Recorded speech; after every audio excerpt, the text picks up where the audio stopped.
ಎಲ್ಲರಿಗೂ ನಮಸ್ಕಾರ. ಕಳೆದ 2 ದಿನದಿಂದ ನನಗೆ ಸಾವಿರಾರು ಸಂಖ್ಯೆಯಲ್ಲಿ ನಮ್ಮ ಸ್ನೇಹಿತರು, ದೇಶಿಗಳು ಎಲ್ಲರೂ ಕರೆಯನ್ನು ಮಾಡಿ ಈ UAE ಕ್ರೈಸಿಸಲ್ಲಿ ತಾವು ಸಿಲುಕಿದಿರಂತೆ, ತಾವು ಯಾವ ರೀತಿಯಲ್ಲಿದ್ದೀರಿ, ತಾವು ಸುರಕ್ಷಿತವಾಗಿದ್ದೀರಾ ಅಂತೇಳಿ ತಮ್ಮ ಆತಂಕವನ್ನು ವ್ಯಕ್ತಪಡಿಸ್ಕೊಂಡ್ರು ನನ್ನ ಹತ್ರ. ನಾನು ಎಲ್ಲರಿಗೂ ಹೇಳಕ್ಕೆ ಇಚ್ಛೆ ಪಡ್ತೀನಿ, ಯಾರೂ ಆತಂಕಕ್ಕೊಳಗಾಗೋದು ಬೇಡ. ನಾನು ಸುರಕ್ಷಿತವಾಗಿದ್ದೀನಿ, ನಮ್ಮ ಕುಟುಂಬ ಸುರಕ್ಷಿತವಾಗಿದೆ.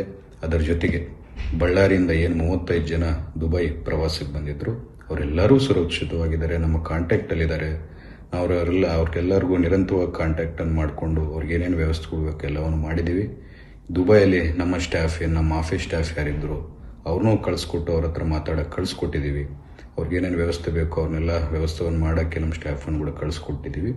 ಅದರ ಜೊತೆಗೆ ಸರ್ಕಾರದ ಕಡೆಯಿಂದ ಏನೇನು ವ್ಯವಸ್ಥೆ ಕೊಡಬೇಕು ಎಲ್ಲ ಮಾಡ್ತಾ, ಅದೇನೋ ಲಿಸ್ಟ್ ಏನಿದೆ 35 ಜನರದ್ದು, ಅದು ನಮ್ಮ ಸರ್ಕಾರದ ಕಡೆಯಿಂದ, ರಾಜ್ಯ ಸರ್ಕಾರದ ಕಡೆಯಿಂದ, ಕರ್ನಾಟಕ ರಾಜ್ಯ ಸರ್ಕಾರದ ಕಡೆಯಿಂದ ಎಂಬಸಿಗೆ ಕಳಿಸ್ಕೊಟ್ಟಿದ್ದೀವಿ.